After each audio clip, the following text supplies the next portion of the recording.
मुख्यमंत्री डॉक्टर मोहन यादव ने दिल्ली से वीडियो कॉन्फ्रेंसिंग के माध्यम से कुशाभाऊ ठाकरे स्टेडियम देवास में सिंथेटिक ट्रैक का भूमि पूजन किया।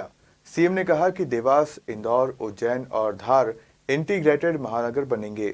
देश में one district, one sports complex अंतर्गत प्रदेश के सभी जिलों में खेल स्टेडियम बनाए जाएंगे। मुख्यमंत्री डॉक्टर मोहन यादव ने रविवार को देवास के कुशाभाऊ ठाकरे स्टेडियम में सिंथेटिक एथलेटिक ट्रैक की स्थापना के लिए भूमि पूजन किया। कार्यक्रम में मुख्यमंत्री दिल्ली से वर्चुअली जुड़े। मुख्यमंत्री ने कहा कि प्रदेश में अब तक 114 खेल अधोसंरचनाएं तैयार की जा चुकी है, जबकि 30 और निर्माणाधीन हैं। इनमें 8 सिंथेटिक एथलेटिक ट्रैक शामिल हैं। देवास में स्थापित किया जा रहा यह ट्रैक प्रदेश का 9वां सिंथेटिक एथलेटिक ट्रैक होगा। साथ ही इंदौर, रतलाम और छतरपुर में 3 और ट्रैक स्वीकृत किए हैं। उन्होंने कहा कि one district, one sports complex योजना के तहत प्रदेश के सभी जिलों में खेल स्टेडियम बनाए जाएंगे। देवास की अपनी एक अलग पहचान है। सीएम यादव ने कहा कि मालवा क्षेत्र अपनी अनूठी विशेषताओं के लिए जाना जाता है। विशेष रूप से देवास ने औद्योगिकीकरण के क्षेत्र में अपनी विशिष्ट पहचान बनाई है। प्रदेश सरकार ने देवास, इंदौर, उज्जैन और धार को एकीकृत करते हुए एक समग्र महानगर के रूप में विकसित करने की दिशा में कदम बढ़ाए हैं। आज के इस अवसर पर सिंथेटिक ट्रैक ये जो बन रहा है, मेरी अपनी ओर से खेल के लिए बड़ी सौगात है। मेरी अपनी ओर से कुशाभाऊ ठाकरे स्टेडियम में ये सिंथेटिक ट्रैक जो बनने जा रहा है, आज के समय में हम सब यशस्वी प्रधानमंत्री के नेतृत्व में अलग अलग खेलों में जिस प्रकार से उपलब्धि हासिल कर रहे हैं, ऐसे में भविष्य में ओलंपिक और एशियाड में भी हमारे खिलाड़ी यहां से निकलकर वहां पार्टिसिपेट करें, ऐसी भविष्य की संभावना भी है और मेरी शुभकामना भी है। मेरी भविष्य की दृष्टि से देवास अपने ढंग से एक अलग प्रकार से जाना जाता है।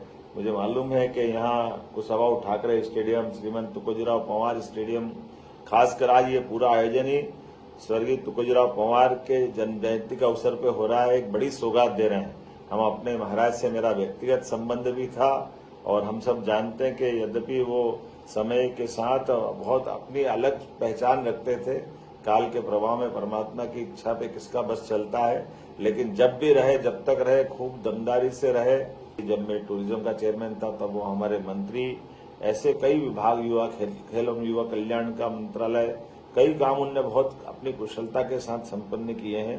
आज के इस अवसर पर, उनकी जन्म जयंती के अवसर पर ये बड़ी सौगात जो मिल रही है स्टेडियम की, खासकर एथलेटिक्स ट्रैक की, ये बड़ी सौगात है। हमारे बच्चे जो अभी विक्रम अवार्डी यहाँ है, हम उम्मीद करते हैं कि ओलंपिक अवार्डी भी यहाँ आपके साथ खड़े रहकर के इन सौगातों का लाभ लें। हमारी अपनी भविष्य की बहुत बड़ी संभावना है। हमारी सुयोग्य विधायिका श्रीमती गायत्री पंवार, जिनके साथ में कुछ समय पहले भी आया था, कथा भागवत के समय भी, और नारी सशक्तिकरण की दिशा में भी उस समय कुछ आपने कार्यक्रम जोड़े थे। आप कल्पनाशील भी है और अपने कार्य में दक्ष भी हैं, अपनी एक पहचान बनाने में कायम भी है। बदलते दौर में औद्योगिकरण की दिशा में हमारी सरकार बहुत काम कर रही है। आने वाले समय में देवास, उज्जैन, इंदौर, ये तो और एक अलग प्रकार की स्थिति में जाएंगे।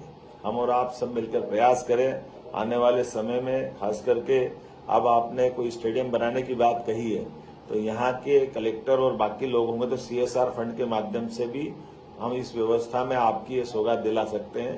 ये पेविलियन की सौगात भी दिलाना चाहिए, जरूरत पड़ेगी तो मैं उसमें मदद करूंगा। निश्चित रूप से खिलाड़ियों के लिए जो चाहिए हम सब देने के लिए तैयार हैं। एक बार फिर मैं पूरे आयोजन के लिए बधाई देना चाहूंगा सभी मित्रों को। बहुत बहुत धन्यवाद। 9 करोड़ 18 लाख रुपए की लागत से 400 मीटर का 8 लेन सिंथेटिक एथलेटिक ट्रैक स्थापित किया जा रहा है। साथ ही खिलाड़ियों की फिटनेस के लिए 26 लाख रुपए के आधुनिक जिम उपकरण भी उपलब्ध कराए जाएंगे। ब्यूरो रिपोर्ट, खबर मध्य प्रदेश।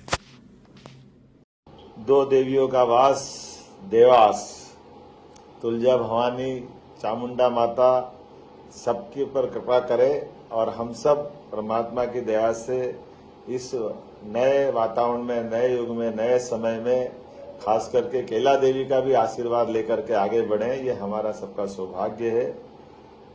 मालवा सदैव अपनी विशेषताओं के कारण से जाना जाता है, लेकिन सच्चे अर्थों में महाराज छत्रपति महाराज शिवाजी के बाद हमारा मालवा तो उस समय स्वाधीन हो गया जब हमारे यहाँ होलकर, पंवार, सिंधिया, बाजीराव जी महाराज के माध्यम से जब हमारी हिंदवी सेना का साम्राज्य पुनर्स्थापित होने का अभियान चला, तो ये हमारे सभी देवस्थान के आभा भी बढ़ी और हमारा क्षेत्र अपने आप में एक अलग प्रकार से पहचाना जाने लगा है।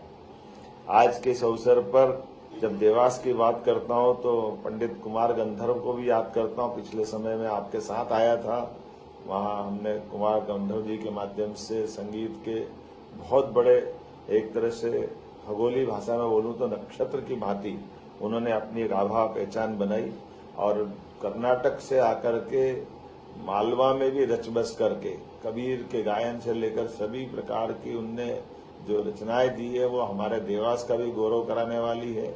और अनेक अलग प्रकार से ऐसे कई नाम और कई बातें मैं बता सकता हूं। देवास बिना तो भारत की समृद्धि की कामना भी नहीं कर सकते। यशस्वी प्रधानमंत्री के लिए जोरदार अभिनंदन करो, श्रीमान नरेंद्र मोदी जी के लिए जोरदार तालियां बजाओ। देवास में अगर नोट प्रेस है तो नोट प्रेस अपनी जगह है, लेकिन औद्योगिकरण की बहुत बड़ी पहचान भी देवास को है। और देवास से अभी अभी हमने, जैसे मेरे पहले भी चर्चा व्यक्तिगत में बताया था, देवास, इंदौर, उज्जैन, धार, ये एक समग्र महानगर बनने की दिशा में हमने टेंडर भी कर दिए हैं। ये समुचित रूप से पूरा क्षेत्र का विकास करने का निर्णय हमारी सरकार ने किया है। आने वाले समय में एक वृहद महानगर की श्रेणी में इस सबका विकास होगा। और देवास और सबसे ज्यादा भाग्यशाली है जहां 4 लेन बन करके सीधा सीधा देवास के चारों तरफ एक रिंग रोड बन गया है, जो चारों तरफ से 4 लेन के साथ देवास को भी सुरक्षित रख रहा है और विकास के नए दरवाजे भी खोल रहा है।